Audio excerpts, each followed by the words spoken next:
hello, popcorn junkies. Right now, so many people have contacted us, or me, Yes. saying, where's your trailer reaction to Anora? And I'm like, all right, sorry.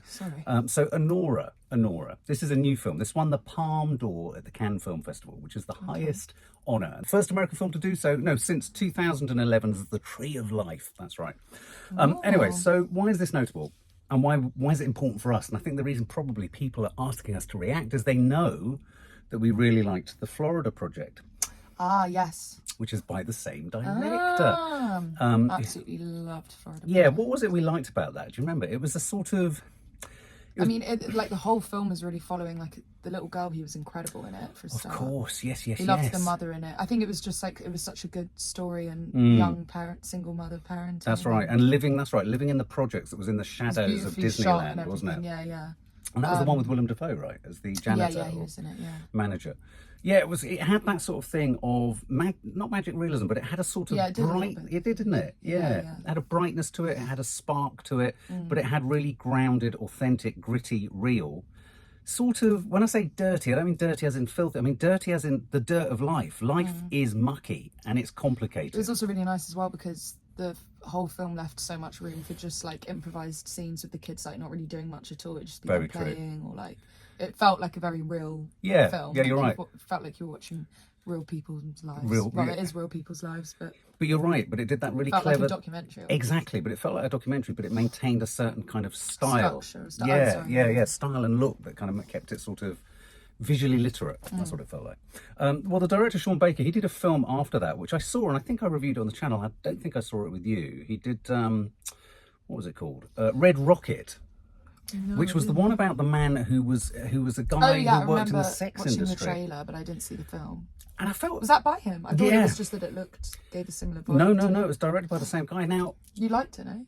Oh, you did. A bit. I found it kind of... I don't know, I think I found it really discomforting, but I think that was the point of it. I think it was very unusual to kind of focus on a sex worker who was a bloke in an industry. I just found the lead character... unrelatable. But if you think about it, the woman in the Florida Project was abrasive, wasn't she? So he's not interested in making likeable characters. No, yeah. Which I think, again, in and of itself is interesting. Was clever though, because it was like she wasn't stereotypically a good parent, like a lot of people. Yeah. But she had such a great bond with the child, and the daughter loved her so much. Speaking to the idea that life and situations and our experiences aren't all one thing or another. They're often, made of the two opposites. So you can both be horrible in certain ways, useless in other ways, devoted in other ways, and all this kind of stuff. So you're absolutely right. Well, this new film focuses on, again, I think it focuses on essentially a sex worker, or certainly a stripper.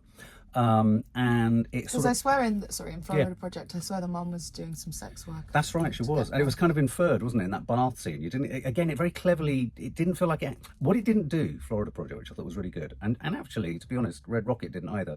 It didn't indulge in what they call poverty porn. Yeah. You know what I mean? Where we just kind of, what's drawing us all in as viewers is, oh my god, look how awful this all is. It didn't do that. So, but anyway, this is interesting. This stars Mikey Madison as Anora, and she's a stripper, and we're gonna find out what happens to the character of Anora. Yo, should you pick up milk? Do you see milk in the fridge? No. Then I didn't pick up the fucking milk. Wonderful, thank you. Neon. You don't have cash. Let's go to the ATM. We could go chill out in a private room. I got a kid who wants someone who speaks Russian. My Russian is terrible. I can't even roll my R's. No. Я просто хотел тебе предложить. Ты хочешь быть эксклюзивно со мной? 15 cash up front. Deal. Deal.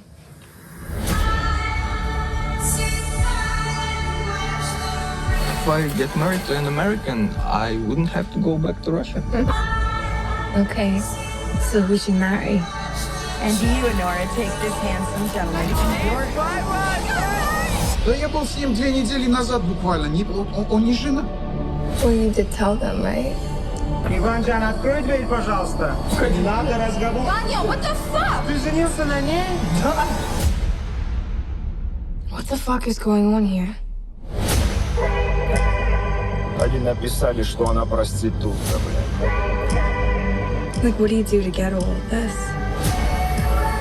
I am telling you, you do not know this guy. Vanya? It's a fraud marriage, and we're getting in an old fraud marriage? ASAP. My fucking god. Be a fucking man and talk to me.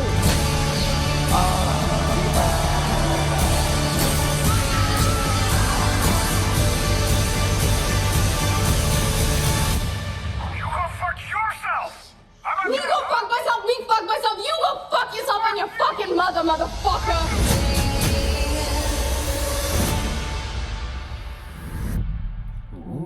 Ooh. Looks like a powerful performance by her, doesn't it? 100%. Well, what's her name? Mikey Her Madison? face looks kind of familiar, but I can't figure Yeah, out I what can't it is work that out she's where it from. is that I've seen her from. Mikey Madison. So She you looks great. Yeah. So it what's looks going on? Stressful as fuck. looks stressful as fuck. So he's the con So artist. she's clearly, she's gotten involved with a Deep, sketchy man. a sketchy or man with sketchy business. connected to a dark kind of Russian mafiosa type thing. What's she been in? Oh, she was in Once Upon a Time in Hollywood. Maybe she was one of the... Yes, I think she was at the kind of camp. You know, when he goes out to the kind of Manson maybe. camp. She's since played Manson family follower Susan Sadie Atkins. In Once Upon a Time in Hollywood. There we go. Well, I thought that looked great. I mean, I have to say, I Yeah. thought it looked sort of stylish. It The seems look of his films are always really... They're really, always very aesthetically grainy and sort of layered. And her performance looks good. She's a strong character, and she's being taken advantage of. He was a bit almost like Timothée Chalamet light, wasn't he? Yeah. But I like that she's perhaps, like being taken advantage of in the situation, but she's very, like, strong character. She Exactly. doesn't seem like she's just going to be like, oh... Exactly. And Sean Baker said, I like what he said. He said something about, he likes to tell human stories, the director, by telling stories that are hopefully universal. It's helping remove the stigma that's been applied to this livelihood, i.e. sex work, stripping, that's always been applied to this livelihood. So he is interested in that, isn't he? Sort of like getting beneath and finding the universal emotional stories. Looks Good. really cool. I definitely will I want to see watch it. that one.